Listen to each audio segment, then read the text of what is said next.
Now, your News 8 forecast first, brought to you by Farachi Lang. Beautiful day out there in western New York today. Daytime satellite imagery. So much to learn here. You can see a lake breeze that takes the clouds away from the lake today.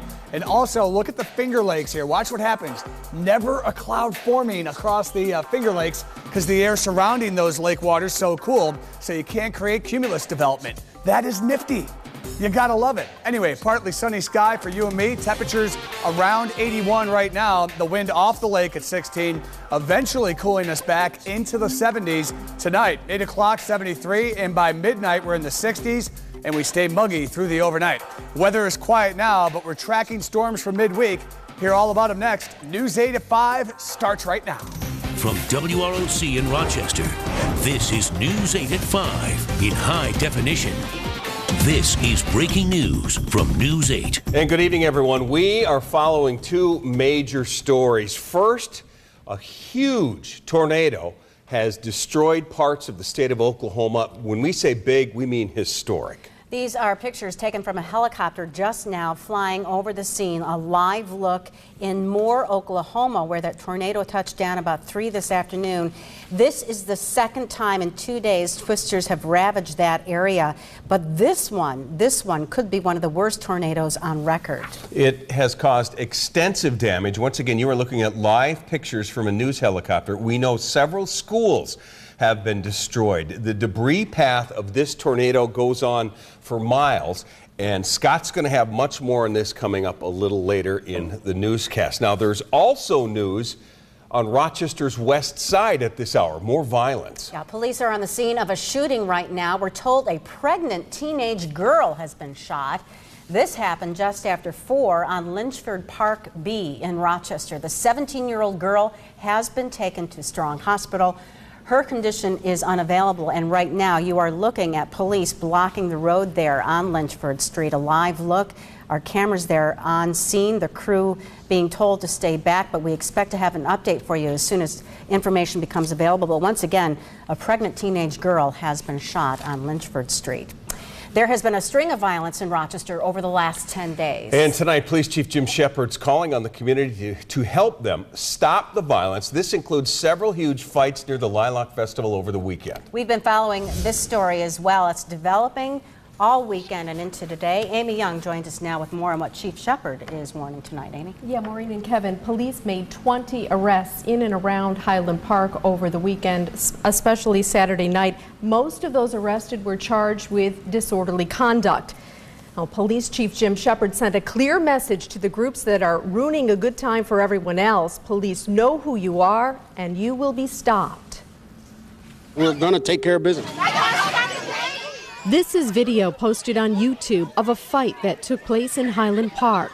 Rochester Police Chief Jim Shepard is getting tough on the kinds of aggressive behavior that has plagued the city over the past week and a half. I believe that what we need, and this is what I'm going to encourage our people to do, is we know the players, we know the ones that are involved in the violence, we know the ones who are involved in the groups. We will focus on those individuals that we know are criminals. As far as the people that are driving with a headlight out and it's Miss Johnson, who's 82 years old, we're not going to write those tickets. But in terms of these individuals that we know are out here violent in these neighborhoods, being disruptive, we will take care of business. The police chief says much of what has unfolded as of late has been talked about on social media in the days leading up to the violence. To that, Chief Shepard says police are prepared to beat the players at their own game. The planning of it in terms of using social media is disheartening. I think it's something that we applaud due to the fact that it does give us an opportunity to develop intelligence. It does give us an opportunity to redeploy our resources. Relative to the Lilac Festival, we anticipated that there were going to be events there, that there was planned events.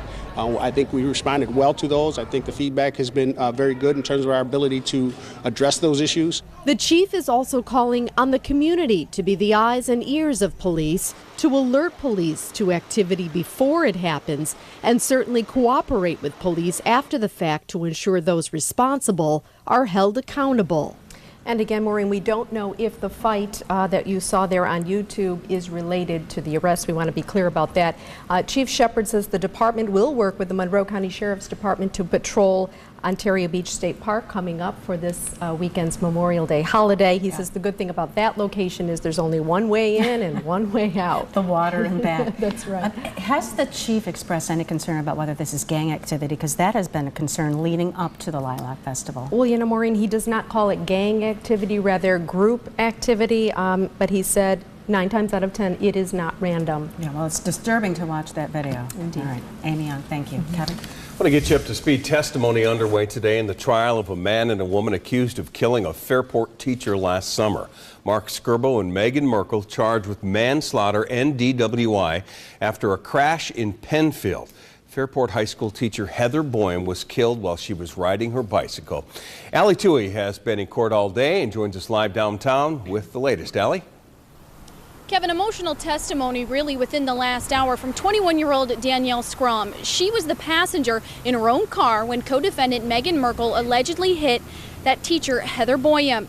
Through tears, she testified, quote, "I seen Mark hit something and a person fly in front of my car, and then I felt my car run over it." Prior to that, Danielle described a long night of drinking shots of vodka and beer with Merkel leading up to the crash. She says it began around 5 p.m. at a friend's house, then the beer tent at the East Rochester Carnival, and finally back at Merkel's house. Danielle testified she and Megan were on their way back to Megan's house in Wayne County after trying to pick up the other co-defendant in this case, Mark Skirbo, in Penfield, when the crash happened. She says Mark opted to drive a motorcycle, so he didn't ride with them. She also testified that Mark was driving recklessly moments before the crash. She says he was speeding and even driving in the grass at some points. Now, court was adjourned this afternoon. Her testimony will pick up again tomorrow morning. Live at the Hall of Justice this evening, Allie Toohey, News 8. A follow-up now to a story we first brought you this morning. We've learned the name of a woman who was killed in a car crash last night in Chilai. Crews were called to Chilai-Riga Center Road near Stewart Road about 10:15 last night. They say 48-year-old Patricia Kenfield lost control, swerved across this roadway, and then struck a tree. Investigators say speed and alcohol appear to be factors. She was killed. No other vehicles were involved. An Ontario County man is facing federal charges after investigators say he took a minor out of state and had sex. Investigators say 49-year-old David Vickers took the victim on trips to New Jersey, Pennsylvania, and Canada between the years of 2000 and 2004. And if he's convicted, he could get 10 years to life in prison. But the U.S. Attorney's Office is also asking anyone who might have had contact with Vickers to call them toll-free at the number on your screen. It's 800-320-0682. New at 5, the nation's highest court will hear the case over controversial prayers said during Greece town board meetings. The issue is whether prayers can be used to open those town board meetings. Two Greece residents, Susan Galloway and Linda Stevens, first filed suit against the town in 2008. They claim the practice flouted the First Amendment. A Western New York U.S. District Court judge threw out the lawsuit, but the U.S. Court of Appeals overturned that. This case will be heard by the nation's highest court, the Supreme Court, in their next session, which begins in October. Last Friday, more than 700 teachers in the Rochester School District were not in their classrooms. That's nearly a quarter of all teachers in the district. And the superintendent was so concerned he sent an email out to teachers over the weekend asking what's going on. Here's Rachel Barnhart with more.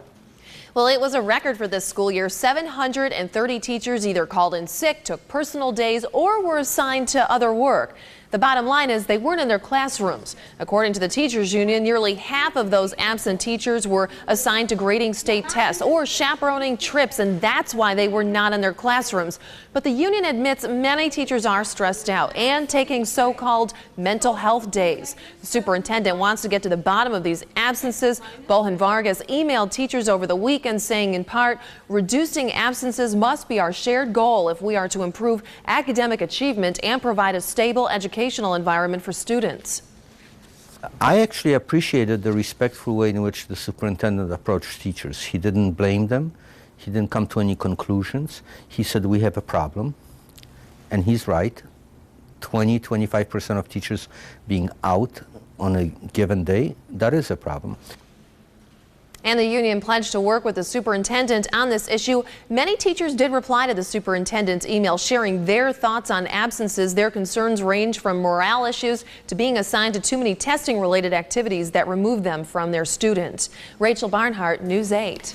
New developments now. A permanent thank you this afternoon to a neighborhood activist. The city of Rochester has renamed a street in honor of Virginia Sauty.